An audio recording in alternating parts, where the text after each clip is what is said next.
Hey up guys, BraverLeonheart here and welcome to something a little bit different on the channel. Today I am going to be doing my first music review, my first album review, and today, because I have gone out and I have bought myself this. If you don't know this guy, you really should know this guy. This guy is Rag & Bone Man. I can't actually remember his real name. Rory Graham is his real name. But yeah, this is Rag & Bone Man. And his debut, it's not really his debut album because he's had albums released before, but this is his debut album from what I can tell off like Wikipedia and that.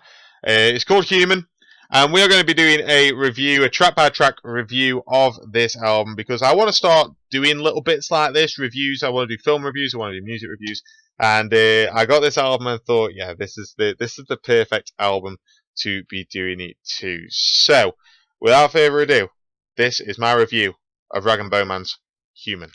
Okay, so first up we've got the title track, Human. Obviously this song has been so well received, like by critics and everything. It's what has catapulted Rag & Bone Man to the success that he has had.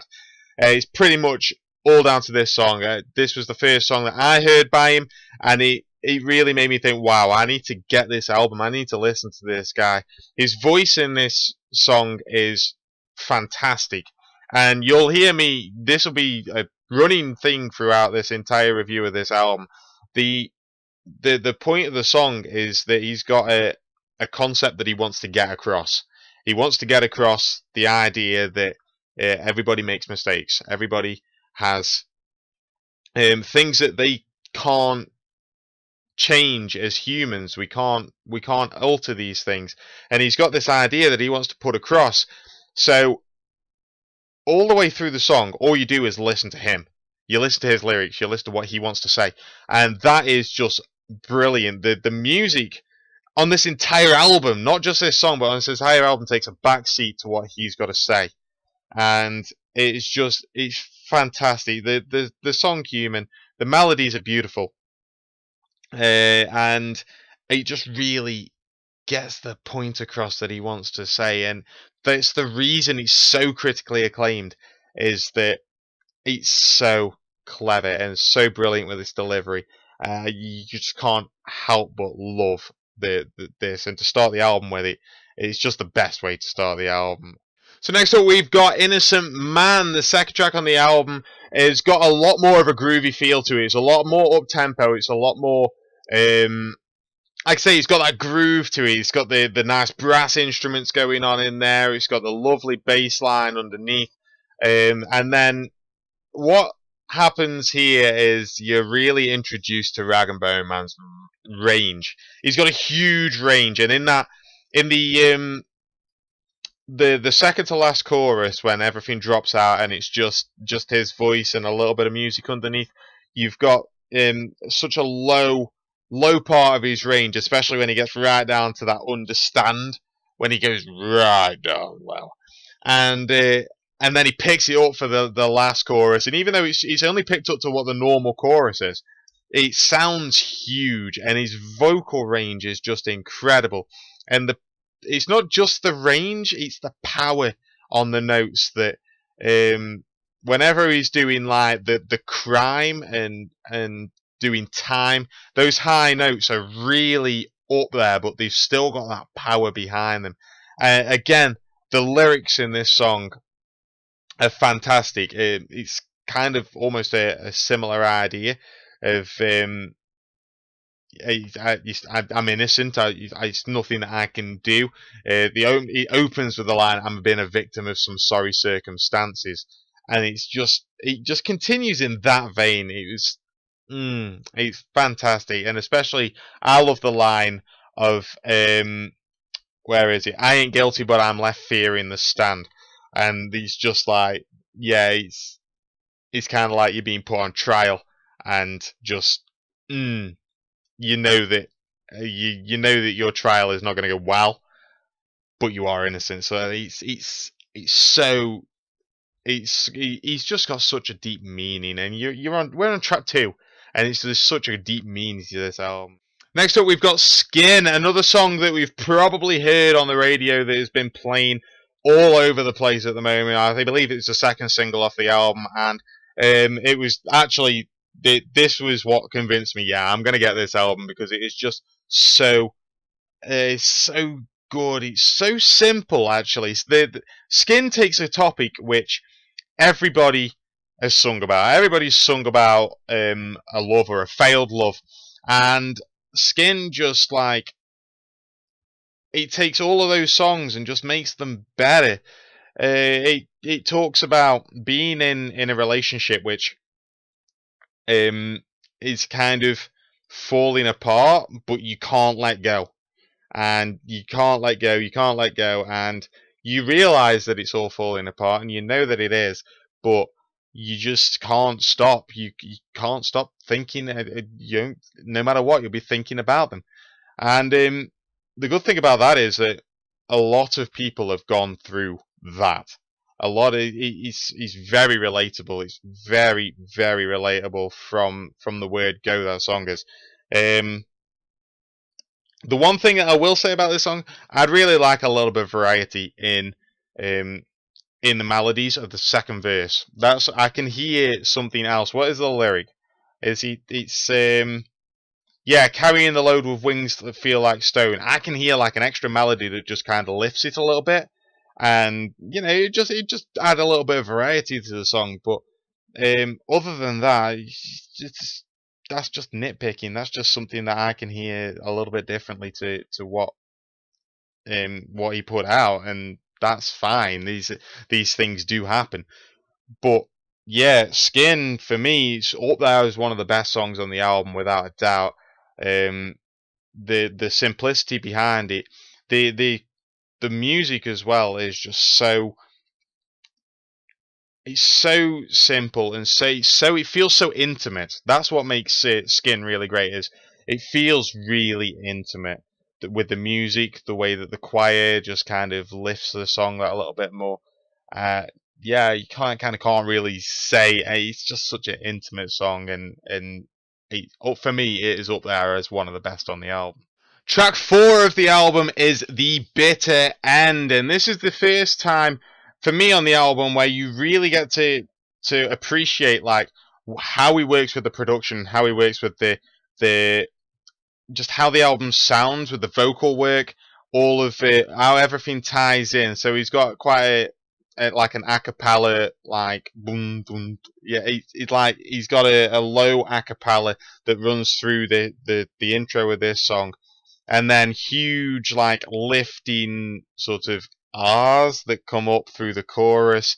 It really is a song that suggests that he went into the studio knowing exactly what he was doing with this song. He knew exactly what was going to go where, what, everything was planned out to the point where, like, the lyrics, when he says bitter end, he makes a really hard sound on the T. Whereas a lot of vocal performances, you perhaps hear it say the bitter end. There's a big difference between the two, and he throws that hard T in there, and it really sounds like he's spitting out the word bitter. It's just, it's great. The rest of the song is fantastic.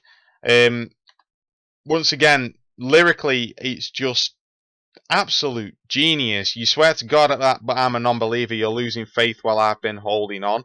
So you've got the juxtaposition between the two. Sweet love, my oldest friend, have we come to the bitter end?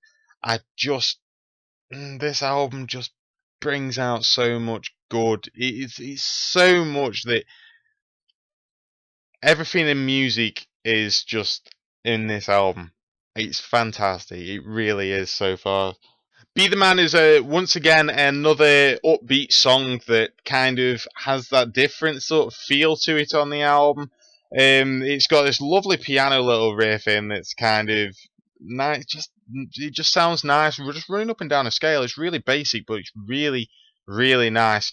What I really love about this song is like through the verses, the music is simply drums and vocals, and there's nothing else in. Well, there's the piano in there. There's drums, piano, and vocals, and then nothing else.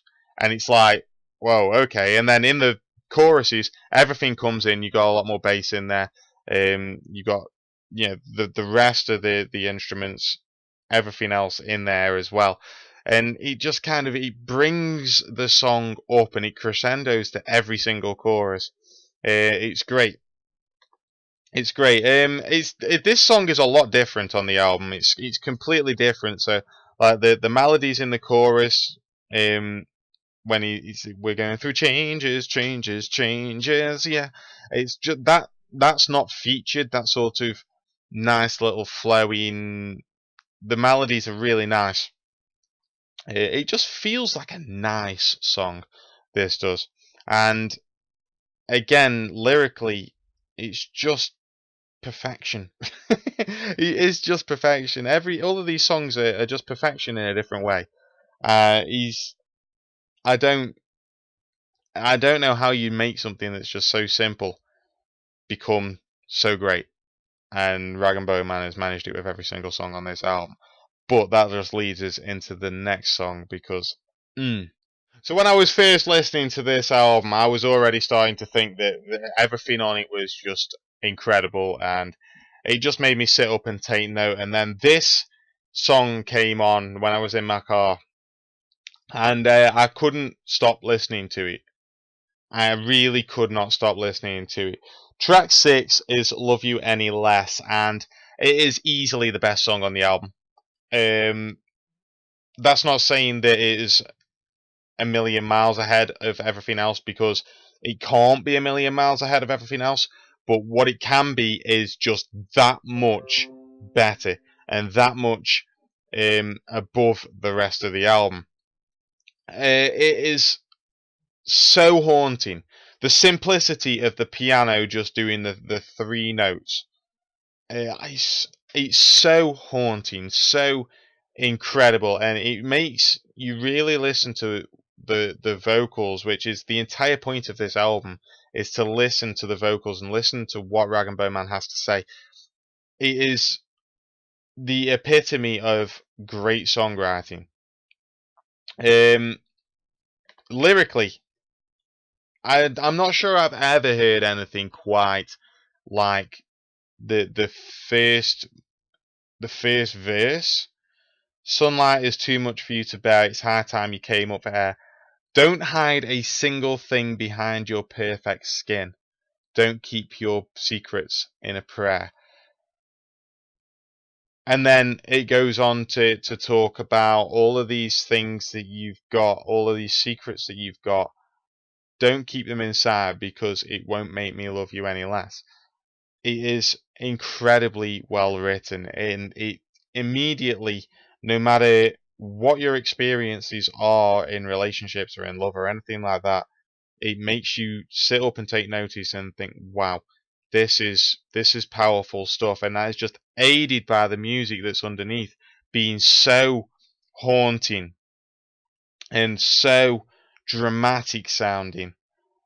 It's just incredible, and you don't get better than that. His voice is so powerful as well. He's got such a good range in this song, and the emotion that you can hear from it, especially during the choruses, is just insanely good. How he puts that emotion into it is so much soul behind it, so much of what you feel like is himself, that he is telling this story of um, somebody who believes that they're perhaps worthless, and it doesn't change his opinion of them. It is absolutely incredible, and this for me is probably going to be my song of the year. The album's probably going to be my album of the year, but this song is probably going to be the best song that I will hear all year, bar none. And I absolutely love it. I could listen to it all day. So really, for this song, all I can say is thank you so much to Rag and Bone Man for writing it, because it really makes everything just that much better. Following on from that, we have got Odetta, which is what feels like the most personal song on the album for Rag and Bone Man. It feels like this is actually a song that is dedicated to somebody. Now, I don't actually know all that much about Rag and Bone Man. I don't think really anybody does. He's kind of cropped up on the scene, and nobody really knows who he is, other than he seems like a really nice guy. But Odetta seems like it is referencing something. Whether Odetta is a fictional character that references a real person or an actual name of the person, I do not know. But I did try and look it up, but I don't know. But what it feels like is that he's singing directly to somebody, and that it is incredibly close to his heart. Some of the lyrics uh, in this album, Odetta, don't you know that you saved this young man's soul? And yeah, that doesn't work. That's the wrong lyric. I tell you, you were always trying to fill the void of my brother. Never stare into the eyes of a lover, seeking darkness wherever lightning shine through. It is just, it's got that feeling to it of real, personal, from the heart, aimed at somebody. And it's really nice, and you can hear it in his voice, especially during the latter parts of the song where he starts getting that little bit of a gravelly edge to his voice. You can hear that emotion really coming through and powering the song forward, and it just, you know, it really gives this feeling of a man who wants to deliver a message to somebody, whether it's just delivering a message to the listener. If it is that, then it really works because I get it loud and clear. So yeah, Odetta, is it as good as Love You Any Less? No, but nothing is, and it's a great way of just following up and coming into something incredibly personal and allowing you to enter into kind of his world, and that's what it feels like as you're listening to it, and it's just another great song on the album. Track 8 is Grace, and this one really has an epic feel to it. The piano just crescendos at the right moments, and yeah, this is one of them songs on the album once again, and I will say this until the cows come home, but Grace is one of them songs where it's all about the lyrics. Everything is about the lyrics in this song, and it's all about the emotions that it feels. And it opens with the line of "Said I loved you without hesitation, so easy for you to break my foolish heart." Now, just that opening is again, it's so simple. These are all things that people have said before, but the way that he says it, the emotion that he gets behind the lines, are just fantastic. And then the second verse opens with the line, "In the eyes of a saint, I'm a stranger. We're all trying to find a way." Actually, that's the chorus. It's not even the second verse. Yeah, the second verse. I did want to point out the second verse. "I made myself believe there was no fight left in me, but redemption doesn't fall down at your feet." It's just so powerful. Everything about this album has got power behind it. Now, by this point, if you're not a massive fan of Rag and Bone Man, like I have suddenly become, by this point you may start sort of getting a little bit weary of the album because everything is very similar. And that would be, if I was going to criticize the album in any way, it would be that. We're on track 8, and there are 2 upbeat songs, and everything else is kind of that low level. Even the upbeat songs aren't that much more upbeat. So you're on track 8, and we're starting to get like, yeah, okay, everything's very similar. There's nothing wrong with that in my eyes. If every song is great, then what's the problem with them all being good? With them all being the same? Every song's great, and nobody complains that a rap album is full of rap. A soul album being full of soul is, it's just, everything's just right. And for me, my first listen, I got to track 8, I was not bored in the slightest. Does it mean that replayability might be affected? Possibly.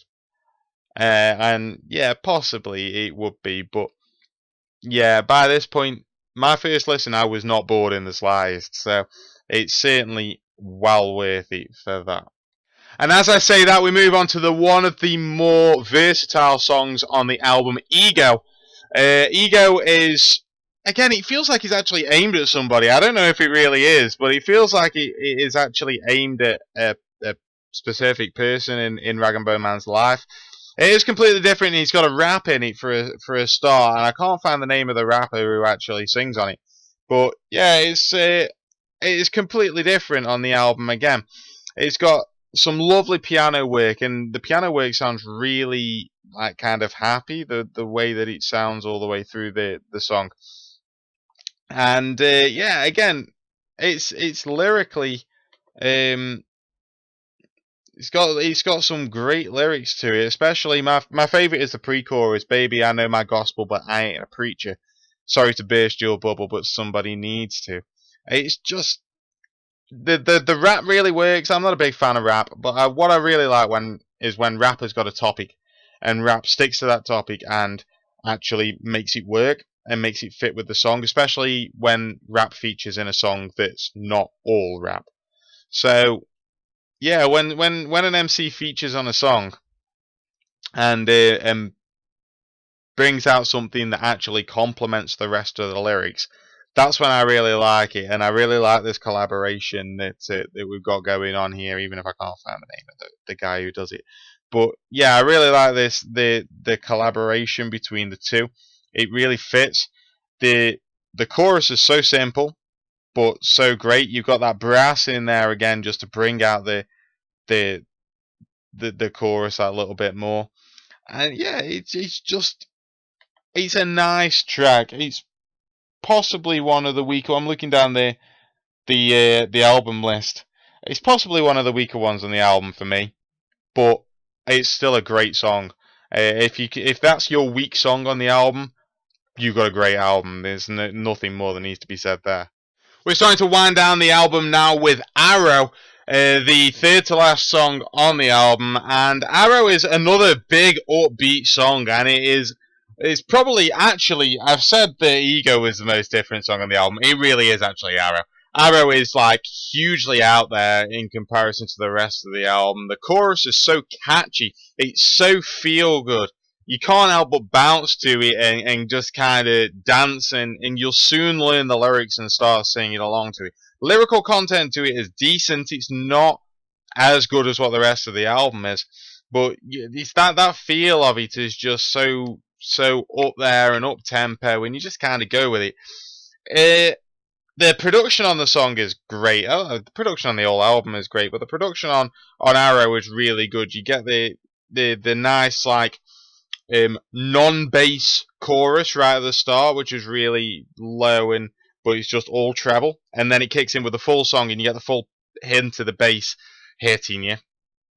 Then you've got the soft chorus followed by the more upbeat chorus. It's just nicely spread out. It's nicely weighted one way to the other. So yeah, it's a really good song. Again, it's one of the weaker tracks on the album, but it is still a great song. It's really catchy. You will bounce it. I'll be very surprised if Arrow isn't released as a single. And when it is released as a single, people will be like, "Whoa, this is different. This is great. Rag and Bone Man, you've done a great job here. Well done." And yeah, it's just a great. I can't praise it enough. The penultimate track on the album is "As You Are," and "As You Are" feels probably the most like just a song on this album. So, As You Are is, again, it's very much the same sort of vein as the rest of the album. It's very much a big ballad that with decent lyrics and it is designed to make you think and to make you think about this relationship that's going on. And yeah, it's probably the most that's like a song. It's just been written. It doesn't seem to be that personal in comparison to, say, Love You Any Less or Odetta, which are, deeply meaningful songs. As You Are just kind of feels like a song, and it's kind of going with it. It's got this really nice piano riff. It kind of goes along the same idea as everything else. You've got a good piano riff, a strong beat, and then the great vocals over the top with the orchestra and the choruses sort of thing. It's a great song, but you can kind of tell that the album was kind of winding down at this point. You kind of get there and you find, okay, fair enough. And yeah, there's not a whole lot to say about this. When you've had an album that's been so good, if there's any song that'll be lost, it's perhaps this one. Maybe. That'd be my thought. If there's anything that'd get lost for me, it is this one. But it's still a great song. It's a great sort of filler track in the album. It's a nice feel good song. So. Finally, we come to the last track on the album, Die Easy, which was completely out of left field. I never anticipated this song at all, but I am so glad that it was on there. Die Easy is a cappella. If you don't know what that means, it means that there is no music. It is purely voice, which that takes some balls. That takes some serious balls to put an a cappella track on an album, because you've got no music to hide behind. There is no music to hide behind in this song. So when going for those big notes, you've got to be so confident in your lyrics. You've got to be so confident in the melodies. You've got to be so confident in your voice. It's insane. And this song, his voice sounds just perfect. It's absolutely spot on. It is exactly what you want from an a cappella song. And when you get to the last chorus, as such, and he hits the big note, and when you're listening to it, you will know which the big note is. When he hits that big note, it is so right. He sounds so much like Chris Robertson from Black Stone Cherry. It's scary. If you've never heard Black Stone Cherry, it's the same guy, essentially. The voice just sounds so similar. And yeah, it's such, you've got to be so confident in what you're doing. And you've got to go into that knowing, right, my lyrics are perfect, my melodies are great, my voice, I know that I can hit this. And it's just a brilliant piece of writing. It really is. It's a fantastic way of ending the album. And the good thing is that, like, you finish that and you want to listen to Human again. And Human's track 1. So if you got this on repeat, you just boom, straight in with Human again. You're sorted. It works so well. It works really well in a car journey when you want to just carry on listening to it. Such a good way to end the album. And that's it. That's my review of the Human album by Rag & Bone Man. Overall, this album is absolutely solid. It is, well, perfect. It's not perfect. Okay. And I will go into why it's not perfect in a second. But the lyrics, the music, the production, his voice, it's just all amazing. It really is top-notch stuff. If this isn't my favourite album of the year, then whatever comes out will have to be amazing. It really will have to be amazing to top that. Yeah, reasons why it's not perfect. Well, one reason why it's not perfect: repetition. It is a very samey album, and a lot of people will have a problem with that. I don't have a problem with that, because every song is great, and that's all I listen to it for. Every song is great. Will a replayability factor be there? Well, yes, but you're not going to want to listen to this album on a long car journey, because if you hear the album 3 times in the space of a couple of hours, you've essentially heard the same song 36 times, sort of thing. It's going to have that feel to it, I think. That's the only reason that this album is not going to get a perfect score from me. Plus, it's my first music review. I can't go giving perfect scores on my first music review. But I am going to give Rag & Bone Man's Human album 9 out of 10, because I think it's as close to perfect as you get. It really is, and it's just fantastic. Highlight of the album, definitely Love You Any Less. and as well the last track, Die Easy, as well as Human and Skin. All four of those songs just really epitomise what the album is all about. And yeah, definitely, if you're going to check out any of the songs, check those four out. And I will see you next time. Stay brave, guys.